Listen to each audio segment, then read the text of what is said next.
4 দিনের ত্রিপুরা সফরে রয়েছেন বাংলাদেশে নিযুক্ত বাংলাদেশের হাই কমিশনার জনাব এম রিয়াজ হামিদুল্লাহ। শনিবার সফরের দ্বিতীয় দিনে তিনি নিশ্চিন্তপুর রেল স্টেশন পর্যবেক্ষণ করেন। আন্তর্জাতিক কূটনৈতিক বিশেষজ্ঞদের মতে তার এই সফর প্রতিবেশী দুই দেশের সম্পর্ককে আরো সুদৃঢ় করবে। বাংলাদেশ মোহাম্মদ ইউনূসের নেতৃত্বাধীন অন্তর্ভুক্তকালীন সরকার আসার পর থেকেই সেই দেশে ভারত বিরোধী মনোভাব মাথাচাড়া দিয়ে ওঠার পর থেকেই ফাটল সৃষ্টি হয়েছিল ভারত বাংলাদেশ সম্পর্কে। অতীতের সেই মধুর সম্পর্ককে পুনরায় গড়ে তোলার ক্ষেত্রে এবার বোধহয় ইতিবাচক পদক্ষেপ গ্রহণ করতে শুরু করেছে বাংলাদেশ সরকার।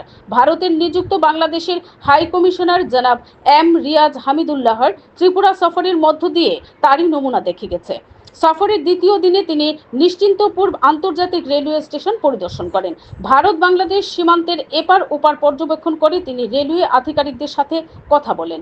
আন্তর্জাতিক কূটনৈতিক বিশেষজ্ঞদের মতে ওনার সফরের মধ্য দিয়ে দুই প্রতিবেশী দেশের সম্পর্ক পুনরায় উন্নতি হওয়ার পাশাপাশি ত্রিপুরা থেকে বাংলাদেশ হয়ে কলকাতার রেল যোগাযোগ চালু হওয়ার সম্ভাবনাও উজ্জ্বল হয়ে উঠেছে। Bureau report, BTV Tripura news.